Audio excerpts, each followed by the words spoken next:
सन्यासी होना चाहिए, ये हमारे वेदों ने कहा। ठीक है, अभी आप देखो पढ़ते पढ़ते 27-28 वर्ष हो जाते हैं,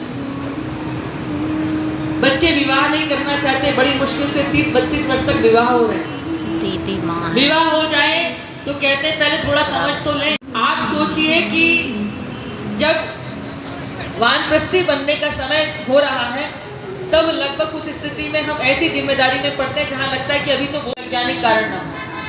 एकमात्र भारत के ऋषियों ने जो आपको विधान दिया, संस्कार दिया, संहिता दी है, वो कोई उजूल नहीं है, वो कोई ऐसी भी मनगढ़ंत नहीं है।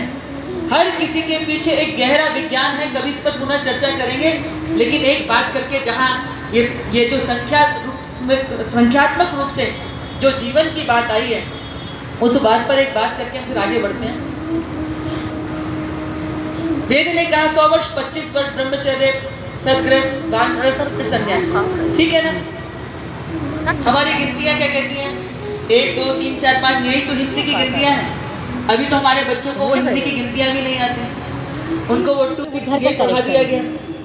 प्रतिष्ठा बन गई कि अगर हमको अंग्रेजी नहीं आएगी तो हम आज के समय में हम मॉडर्न नहीं कहलाएंगे। अरे स्कूल जो आज की शिक्षा है वहां से सीख ही लेंगे, लेकिन अपनी संस्कृति से उनसे कुछ च्युत मत कीजिए। आपका पैर धरती में होना चाहिए, हाँ, हाथ को आकाश में लहराओ, पर अपनी धरती तो मत खोदो ना।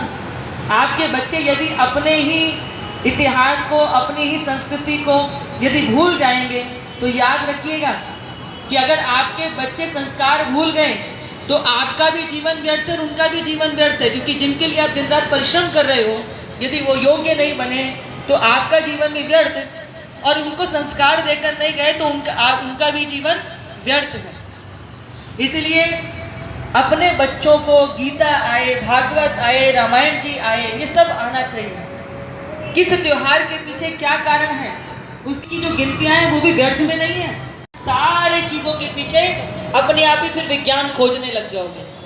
तो मैंने क्या कहा कि 25 वर्ष तक ब्रह्मचर्य, फिर 50 वर्ष तक सदगृहस्थ, उसके बाद क्या आया? वानप्रस्थ। तो 50 के बाद क्या आता है? बोलो। 50 के बाद कौन सी गिनती आती है? 51। तो 51 में क्या आ गया? वंचल। 52, 63, 64, 65, हर साल में 60 आ रहा है। मूर्ख जाग जा, जाग जा, जाग जा। हमने नहीं सुनी। बोले क्यों नहीं सुनी? क्योंकि थोड़े बाल सफेद होने लगते हैं, बुढ़ापा निमंत्रण देता है। तो पहले तो एक आधी कलर की कोई डाई आती थी, अभी बहुत कलर के रंग आने लगे। हम अपने कलर करके जवान बन जाते, कहते हैं प्रभु अभी तो हम जवान हैं, अभी तो संसार का रंग लेने दीजिए, इंद्रियों का पोषण करने दीजिए, मन का पोषण करने दीजिए, शरीर की हुआ पोह में फंसे रहने दीजिए।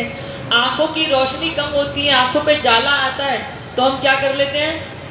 तो हम क्या करते हैं? चश्मा लगवा लेते हैं। और अभी तो और अच्छी अच्छी टेक्नोलॉजी आ गई है, चश्मे की जरूरत ही नहीं है, आंखों में लेंस फिट हो जाता है। 80 साल का व्यक्ति भी 25-30 साल जैसा देख सकता है लेंस लगने पर आंखों में। तो कहते हैं प्रभु अभी तो हम जवान